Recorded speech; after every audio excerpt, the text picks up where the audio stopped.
बड़ी हैरत की बात है कि शाहिद खाकान अब्बासी साहब जैसा लीडर जो एक दफ़ा मुल्क के वज़ीर आज़म भी रह चुके हैं और उन्होंने बहुत सालों से उन्होंने सियासत की है और उनको पता है अच्छी तरह कि सियासत के अंदर क्या चीज़ें होती हैं, वो इस तरह की बात करें। यानी कि एक तो वो कह रहे हैं कि जो है ये इन इलेक्शंस ये बेमकसद हो जाएँगे। आप मुझे बताएँ कि इलेक्शंस का अल्टरनेटिव क्या होगा? क्या अल्टरनेटिव एक मिलिट्री डिक्टेटरशिप होगी, कू हो जाए, या फिर ये कि ये जो केयर टेकर्स हैं ये इसी तरह निज़ाम चलाते रहें, या कोई टेक्नोक्रेटिक सेटअप आ जाए, नेशनल गवर्नमेंट जो है वो बन जाए, या फिर ये है कि इमरान खान साहब को ताहयात जो है वो प्राइम मिनिस्टर बना दिया जाए। लग तो ऐसे रहा है जिस तरह की वो बातें कर रहे हैं कि ये बहुत ज़्यादा जो है ना एक पीटीआई अपीज़मेंट पॉलिसी भी उन्होंने अपनाई हुई है। यानी कि इस तरह की जो बातें हम देखते हैं, सुनते हैं लोगों से, वो इसी टाइप की होती है। लेकिन असल में अलीना मसला ये है कि जब तक इलेक्शन नहीं होंगे तो तब तक पार्लियामेंट नहीं आएगी। ये जो सारी चीज़ें हैं, शाहिद खाकान अब्बासी साहब ने एक और भी बात की। उन्होंने कहा कि फ़ौज, अदलिया और जो सियासतदान हैं ये मिलकर बैठकर जो है वो चीज़ें जो है मतलब उनको ये तय करनी चाहिए। अब मुझे ये बताएं, ये कौन सी कॉन्स्टिट्यूशन के अंदर इस किस्म की जो आईनी कोई हक दिया गया है ये पावर शेयरिंग फार्मूला का कि इनको बिठा ले? ये कौन है जी तय करने वाले? असल तो ये चीज़ ये होती है, इलेक्शन होंगे, इलेक्शन के बाद एक पार्लियामेंट बनेगी, पार्लियामेंट के फोरम को इस्तेमाल करके आप जो है कोई ना कोई चीज़ें, आप rules of the game set करते हैं, कोई चीज़ आप कॉन्स्टिट्यूशनल अमेंडमेंट लानी है, कोई और चीज़ लानी है, आपने वो करना है। मुसीबत यहाँ पर ये है अलीना कि यहाँ पर हमें ना कुछ चीज़ें माननी पड़ेंगी मेरे ख्याल में, और उनमें सबसे अहम चीज़ ये है कि इलेक्शन होने इसलिए ज़रूरी हैं क्योंकि जब तक पॉलिटिकल पार्टीज एक साथ नहीं बैठेंगी, जब तक वो नेशनल इंटरेस्ट के इश्यूज के ऊपर, कॉन्स्टिट्यूशनल इंटरेस्ट के इश्यूज के ऊपर वो काम इकट्ठे नहीं करेंगे, तो ये मुल्क आगे नहीं बढ़ सकता। अनफॉर्चुनेटली यहाँ पर हम देखते हैं, यहाँ पर अगर ये बात हो भी रही है कि जी ये किस किस्म के इलेक्शन होंगे, इनका तो कोई मान ही नहीं होगा, नहीं, ऐसी बात नहीं है। आप 2013 के इलेक्शन देख लें, पीटीआई ऑपोजिशन में थी, एक दिन की भी स्टेबिलिटी उन्होंने हुकूमत की नहीं आने दी। उस दर धरने हो 126 दिन के, उसके बाद किस किस्म की प्रोटेस्ट हो, पार्लियामेंट में तो वो दिखाई नहीं देते थे ना, खासतौर पे इमरान खान साहब।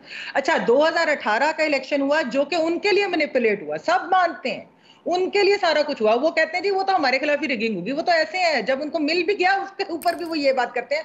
और 2018 के बाद क्या हुआ, सारी अपोजिशन जेल चली गई, आजाद मीडिया को बंद कर दिया गया। उसके अलावा जो आवाजें उठाते थे, उनके खिलाफ कोई बात करते थे, नाकदों को नाकदों के साथ जिस किस्म की ट्रोलिंग हुई। तो मेरे ख्याल में हमें जो है ना असल चीज ये कहनी चाहिए, बिला खौफ ट्रोलिंग हमें ये बात माननी चाहिए कि पीटीआई को अपनी तर्ज सियासत जो है ना वो बदलनी होगी तब, और अगर वो नहीं बदलेंगे तब तक इंतजार रहेगा। They see their importance in chaos and instability, ये बदलना चाहिए। यानी कि तमाम खामियों के बावजूद जब सारी पॉलिटिकल पार्टीज जब भी पार्लियामेंट में आती हैं, वो चीजों में इकट्ठे बैठने को तैयार होती हैं। वो बेशक अगर काला कोट पहनकर मेमो गेट के लिए भी चले जाए ना, फिर भी वो 18वीं तरमीम के ऊपर साथ बैठ जाते हैं। फिर भी वो तायरुल कादरी आता है पीपल्स पार्टी की गवर्नमेंट गिराने के लिए, तब भी साथ खड़े हो जाते हैं कि हम गवर्नमेंट नहीं गिरने देंगे।